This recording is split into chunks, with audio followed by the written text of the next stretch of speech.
Bienvenue sur La Pépite, le podcast des entrepreneurs intuitives.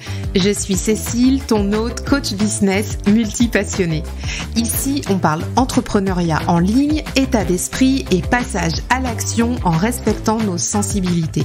Je te partage aussi comment j'utilise le tarot pour entreprendre. Toujours dans la bonne humeur.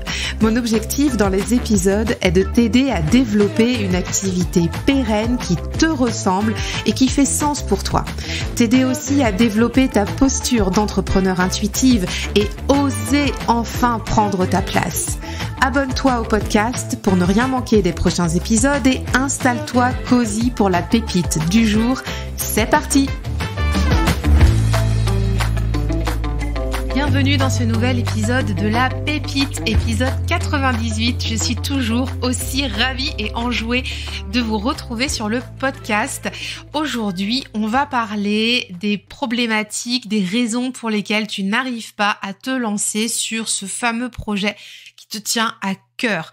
Ça peut être tout type de projet, on s'entend bien, perso, pro, familial, tout ce que tu veux, mais il y a des thématiques qui reviennent souvent dans la communauté des intuitives et celui-ci en fait partie. Et quand on parle de se lancer dans un nouveau projet, aïe aïe aïe, on a souvent des messages, enfin moi je reçois souvent des messages de la communauté qui reviennent et qui me disent « je n'ose pas, je ne sais pas par où commencer, je ne sais pas comment prendre le truc, j'arrive pas en fait à démarrer » et c'est ça dont on va parler aujourd'hui, c'est de ça qu'on va traiter et je les ai classées justement ces raisons principales en trois pôles de raisons principales qui, à mon avis, font que tu n'arrives pas à te lancer justement sur ce fameux projet que tu as en tête depuis un moment déjà et qui te pose question, qui te pose souci.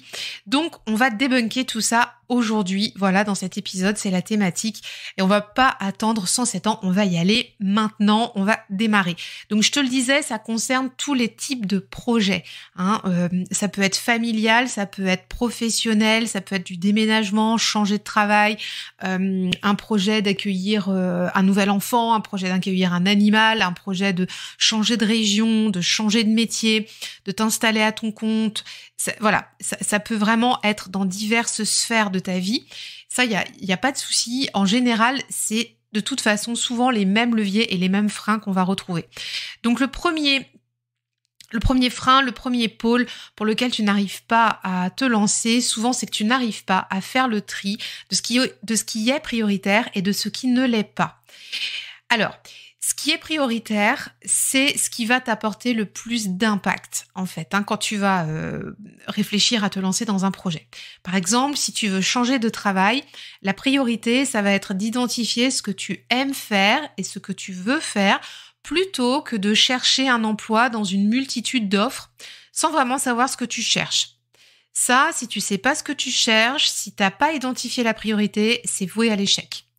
Et on est clairement, là, dans ces cas-là, souvent dans une posture de fuite. C'est-à-dire que tu vas te mettre à chercher toutes les annonces parce que t'as envie de fuir ton boulot, t'as envie de partir, au secours, courage, fuyons. Mais en fait, t'as pas identifié ce que t'as vraiment envie de faire. Et voilà pourquoi c'est voué à l'échec, c'est que t'as pas priorisé ça. C'est que tu sais pas, en fait, ce qui te plaît réellement. Et du coup, quand t'es dans une posture de fuite, c'est voué à l'échec.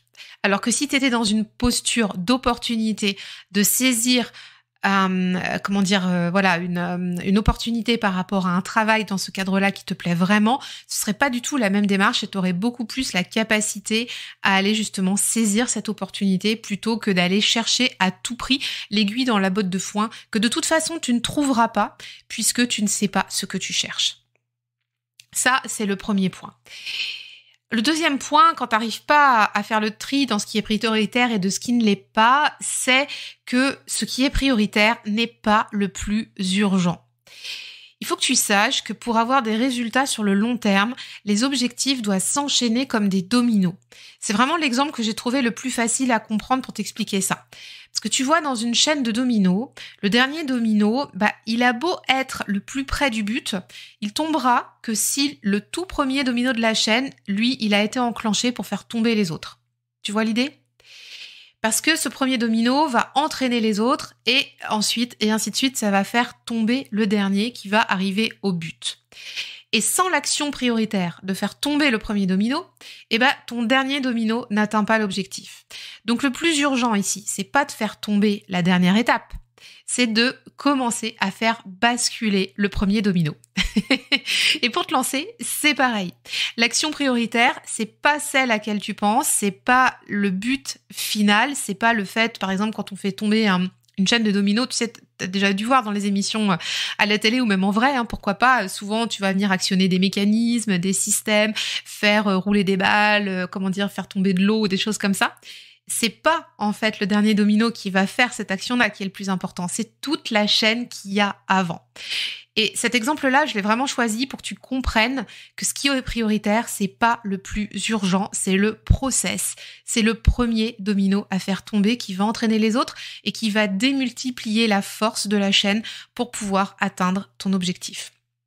Donc ça, c'était vraiment la première étape, tu vois, d'arriver à faire le tri dans ce qui est prioritaire et de ce qui ne l'est pas. Donc ce qui est prioritaire, je te le répète, c'est ce qui va t'apporter le plus d'impact, de savoir vraiment ce que tu cherches, ce que tu veux faire. Et le deuxième point, ce qui est prioritaire, c'est souvent ce qui n'est pas le plus urgent. Deuxième raison qui fait donc du coup pourquoi tu n'arrives pas à te lancer, c'est que tu doutes de tes fondations et de ta confiance pour t'aventurer vers l'inconnu. Alors ça, c'est quelque chose vraiment que je retrouve partout dans les échanges avec les personnes de la communauté des intuitives. Le premier point ici, c'est est-ce que tu sais vraiment reconnaître tes atouts, tes qualités et tes expériences? Est-ce que tu sais vraiment les accueillir, tu vois, ces talents-là? Ou alors, est-ce que tu es toujours dans le doute quant à tes compétences et tes talents que tu ne vois pas? Tu penses pas les avoir, pourtant ils sont là, mais tu ne penses pas les avoir. Alors ça, c'est vraiment le truc le plus challengeant que je trouve, que je rencontre en fait quand j'accompagne mes clientes. On est ici un peu, alors oui, on peut parler du syndrome de l'imposteur, on peut parler du sentiment de ne pas se sentir légitime, et souvent, ce que je constate, moi, c'est qu'on est dans le syndrome ici de l'éternel étudiant qui va se former 15 fois, 20 fois sur la même compétence parce qu'il veut tout border. Tu connais l'expression, on veut être ceinture et bretelle. En fait, moi, je le rencontre beaucoup chez les personnes que j'accompagne et j'ai moi-même été comme ça, fut un temps, notamment il y a une dizaine d'années quand j'ai commencé dans l'entrepreneuriat. Et ce syndrome de l'éternel étudiant, ça aide pas, je te le dis franchement, à reconnaître ses qualités, ses compétences et ses talents.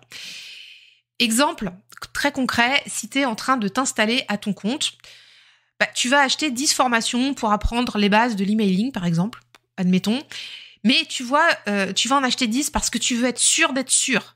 Tu veux être sûr que ce que tu as vu dans la première formation, tu vas bien la revoir dans la deuxième.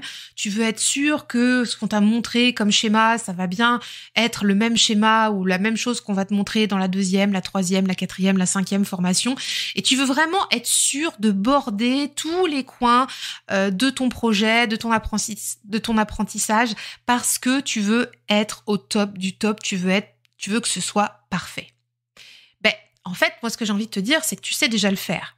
Si tu as déjà appris à le faire, si tu as déjà expérimenté, tu n'as pas besoin d'aller chercher 10 formations, 20 formations pour apprendre à faire la même chose, même si je suis la première à dire que j'aime aller, moi tu vois notamment c'est dans le thème du tarot, moi j'aime bien aller me former chez des personnes différentes parce que j'aime avoir leur point de vue, leurs compétences à elles, enfin tu vois qu'elles ramènent leur truc dans la pratique et moi ça me fait grandir. Le syndrome de l'éternel étudiant, c'est pas tout à fait ça, c'est-à-dire que tu vas aller chercher de la technique à tout prix, alors que si tu vois, enfin je pense que si tu comprends là où je veux en venir, c'était par exemple notamment dans le tarot ou même dans des apprentissages, par exemple, historiques, ça, on n'a jamais fini d'apprendre. Mais ici, je te parle vraiment de la technique, de je veux que tout soit parfait. Et en fait, qu'est-ce que ça fait? Qu'est-ce que ça génère chez toi si tu fais ça? Ça va créer de la procrastination active, puisque tu vas continuer à apprendre au lieu de passer à l'action. Et ça va aussi tuer ta confiance en toi. Parce que tu vas te dire, par exemple, là, dans l'exemple que j'ai choisi de la formation en emailing, à force de te former, si tu te formes sans arrêt, tu vas te dire je serai jamais aussi bien que tel formateur ou que tel coach, etc. Et tu vas continuer en fait avec ce syndrome de l'étudiant à ne jamais passer à l'action. Ça va te créer l'illusion qu'il faut que tout soit parfait avant que tu puisses passer cette première étape de passer à l'action. Mais gros spoiler là, ça n'arrivera jamais. Rien n'est jamais parfait quand on se lance, jamais rien. Donc tu peux avoir suivi 1, 2, 3, 50 formations sur le même thème. Je te promets, je te l'assure, quand tu vas passer à l'action, ce sera pas parfait. Donc, agis, agis, forme-toi, mais enclenche très vite, très vite le process d'action pour te mettre dans la dynamique d'agir et de tester et de faire toi-même tes propres apprentissages. Ensuite, le deuxième thème par rapport à ça, quand on doute de ses fondations et de sa confiance pour s'aventurer vers l'inconnu, c'est de faire le premier pas vers le territoire inconnu, c'est déjà commencer à l'apprivoiser. C'est ça que j'avais envie de te dire aussi. Et quand j'ai pensé à ça, quand j'ai préparé l'épisode de podcast, c'est exactement comme tu vois dans le film de Clapiche, dans l'auberge espagnole, quand Xavier, le personnage principal, il arrive pour la première fois à Barcelone, il connaît pas la ville, et en fait il raconte à un moment donné, voilà, il arrive, il est dans la rue, et il raconte à quel point après il va connaître la ville. Et j'ai récupéré l'extrait et je te le mets juste après. Quand on arrive dans une ville, on voit des rues en perspective, des suites de bâtiments vides de sens. Tout est inconnu, vierge.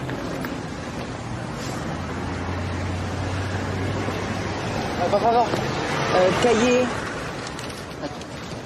carrer des escudellas blancas. ¿Perdona? Ah, ok. Bien, bien. Me parece que está al fondo a la derecha. Todo recto. ¿Usted sigue recto? Ahí. Sí, para abajo. Ah, ¿vale? De acuerdo, gracias. Voilà, plus tard, on aura habité cette ville. On aura marché dans ses rues, on aura été au bout des perspectives, on aura connu ses bâtiments, on aura vécu des histoires avec des gens.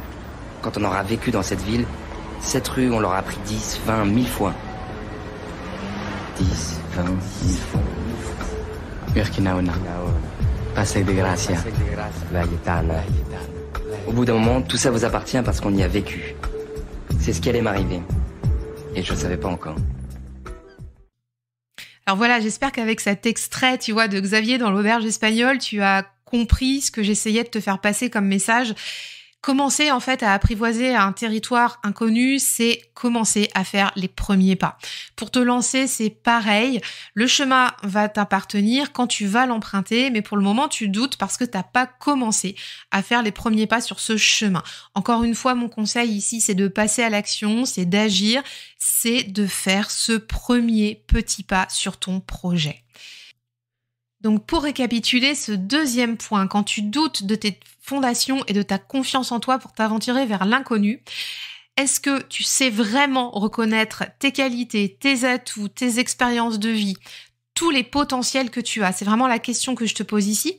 Si tu as aussi des questionnements par rapport à ça, je te mets le lien en note de l'épisode. Tu peux aller réécouter l'épisode de la semaine dernière. On a parlé de Lightwork, de mettre ses potentiels en évidence. Donc ça peut faire écho aussi. Et deuxième aspect de ce deuxième point, c'était donc faire le premier pas, c'est déjà commencer à apprivoiser l'inconnu, même si tu maîtrises pas tout, franchement, faut vraiment que tu passes à l'action. On passe maintenant au troisième point qui fait que t'arrives pas encore à te lancer, c'est que t'as pas de plan. Clairement, t'as pas de plan et la base ici pour se lancer dans un projet, quel qu'il soit, c'est d'avoir un plan d'action et de définir des objectifs. Pour définir des objectifs, il y a une technique qui est très simple, que tu connais certainement, ce sont les objectifs SMART. SMART, ça veut dire spécifique, mesurable, atteignable, réaliste et temporel. C'est quelque chose que j'utilise énormément dans mon quotidien, dans mon activité professionnelle, mais pour le perso aussi. Et je vais t'expliquer un petit peu là juste après la démarche. Par exemple, tu vois, si tu souhaites déménager, si c'est le projet que tu as actuellement et que justement t'oses pas te lancer, tu sais pas trop comment chercher les annonces, t'es un peu trigger avec ça, avec le planning, enfin c'est un peu brouillon, t'hésites, t'as peur, tu te sens pas à l'aise, eh bien on va en parler et je vais t'expliquer comment tu peux faire avec les objectifs SMART. Ça peut être un préalable au plan d'action, donc c'est pour ça que je t'en parle aujourd'hui. Eh bien, par exemple, si tu souhaites déménager, il est nécessaire que tu saches ce que tu recherches comme bien. Est-ce que c'est un appartement? Est-ce que c'est une maison? Eh bien ça, c'est un objectif spécifique, tu vois. tu vas faire un choix. C'est une maison, un appart. Ensuite, deuxième point, c'est nécessaire pour déménager que tu puisses connaître ton enveloppe financière pour acheter ou alors pour louer. Ça, c'est un objectif mesurable. Autre chose aussi, il est nécessaire que ce projet soit atteignable pour l'équilibre des plans personnels et professionnels. Ça, c'est un objectif atteignable. Ouais, on va pas mettre en vrac le pro pour le perso, pour déménager, etc. Tu vois ce que je veux dire ? Autre type d'objectif, si tu avais un projet de déménagement, par exemple, c'est que ton budget soit en adéquation avec les prix du marché. Idem aussi sur une taille de logement. Par exemple, on va pas aller loger 5 personnes dans 30 mètres carrés. C'est probablement pas réaliste. D'où, ici, tu vois, le fait de réfléchir sur un objectif réaliste. Est-ce que mon budget est en adéquation avec les prix du marché ? Est-ce que la taille du logement correspond à la famille ? Est-ce que je suis seule ? Est-ce qu'on est une famille nombreuse ? Est-ce que j'ai des animaux ? Voilà, ici, on est très clairement sur des objectifs réalistes à poser. Et puis enfin, la dernière phase de ces objectifs-là, par exemple dans le cas du déménagement, c'est que tu définisses une échéance pour ce projet. Par exemple, une date de déménagement, une date d'emménagement, si tu dois revendre ta maison, une date à laquelle tu souhaites revendre ta maison, une date à laquelle tu souhaites emménager dans ton nouveau logement. Là, on est sur un objectif temporel. Ce que j'ai envie de te dire ici avec cet exemple du déménagement, c'est que tous les objectifs, tu peux toujours les décomposer en objectifs SMART. Alors, je te rappelle comment ça se décompose. Un objectif SMART, c'est spécifique, mesurable, atteignable, réaliste, temporel. Si tu as besoin, tu vois, de réfléchir avec ton tarot, notamment quand tu es en train de penser à des objectifs pour des projets que tu as à faire, tu peux tout à fait tirer une carte pour chaque type d'objectif qu'on vient de voir. Et puis, avoir le plan, bien sûr, une fois que tu as les objectifs, c'est une chose, mais avoir un plan, c'est pouvoir avoir une feuille de route, pouvoir avoir des coordonnées GPS du projet. Et ça, tu en as aussi besoin parce que on va avoir la nécessité de décomposer chaque étape, de savoir ce qu'on fait, de savoir comment on enclenche les étapes après les autres. Et ça revient un petit peu à notre idée de domino dont je te parlais à l'étape d'avant. Parce que sans ça, sans le process, ça va être compliqué de mettre en fait tous ces objectifs en musique et de pouvoir créer ton plan d'action tout simplement. Alors pour conclure cet épisode, tu vois, qui a été quand même assez court, mais j'espère assez impactant pour toi. On va revenir sur les 3 raisons pour lesquelles qui font que tu n'arrives pas à te lancer, puis on va remettre en face les solutions qu'on a vues. Première raison, c'est que tu n'arrives pas à faire le tri de ce qui est prioritaire, de ce qui ne l'est pas. La solution ici, on l'a vu, c'était de définir ta priorité numéro 1. Deuxième chose pour laquelle tu n'arrives pas à te lancer, c'est que tu doutes de tes fondations, de ta confiance en toi pour t'aventurer vers la zone inconnue. La solution va être ici de te faire confiance et de passer enfin à la première action, de faire le tout petit premier pas. Je t'assure, ce premier pas, cette première action, ce sera imparfait, mais au moins ça aura le mérite que tu débutes le chemin et que tu te mettes dans une autre dynamique, dans un autre mood et dans un nouvel état d'esprit. Le fait d'enclencher une action, ça change tout, je te le promets. Troisième partie pour laquelle tu n'arrives pas à te lancer, c'est que tu n'as pas de plan. La solution ici que je t'ai proposée, c'était donc bien sûr de définir tes objectifs SMART et de pouvoir créer ton plan d'action à la suite de ça. Alors, suite à cet épisode, ce que j'ai envie de te dire pour terminer, c'est que si tu ressens le besoin d'être accompagné pour oser te lancer sur ce projet avec une méthode qui a fait ses preuves et avec ton tarot, eh bien, tu peux encore nous rejoindre dans Éclosion. C'est un programme que j'ai d'abord créé pour moi, avec le tarot, pour lancer mes projets. Et quand j'ai vu les résultats que j'ai obtenus avec ce que j'avais mis en place dans Éclosion, j'ai souhaité le partager à tous et c'est comme ça qu'est né ce petit programme. Il t'aidera à préparer et lancer ton projet dans la sérénité et surtout dans le concret. Je pense que tu l'as compris là avec ce que je viens de te partager dans l'épisode. Et toujours accompagné de ton tarot. Et puis, encore une fois, c'est valable dans tous les domaines. Donc, peu importe le projet que tu as, tu peux le lancer grâce à Éclosion. Je te mets le lien d'Éclosion en note de l'épisode si tu souhaites nous rejoindre. Je serais vraiment ravie de t'accueillir. Il y a aussi une communauté sur Discord où les participants échangent sur leurs avancées dans le programme et c'est vraiment très sympa. Eh bien, on a fini pour cette semaine. J'espère que cet épisode t'aura aidé à y voir plus clair, justement pour oser te lancer, pour pouvoir réussir à mettre en place les premières étapes. Et si tu penses que cet épisode peut aussi aider des personnes que tu connais à passer à l'action et à réussir enfin à oser se lancer, n'hésite pas à leur partager, vraiment ce sera avec très grand plaisir. Et puis surtout, si tu as envie de me faire un retour aussi, tu sais bien que les messages sont toujours ouverts sur Instagram, on peut aussi échanger en story et je serais vraiment ravie de pouvoir avoir tes retours là-dessus. Je te dis à la semaine prochaine, je te souhaite une très très bonne semaine. À tout bientôt, bye bye.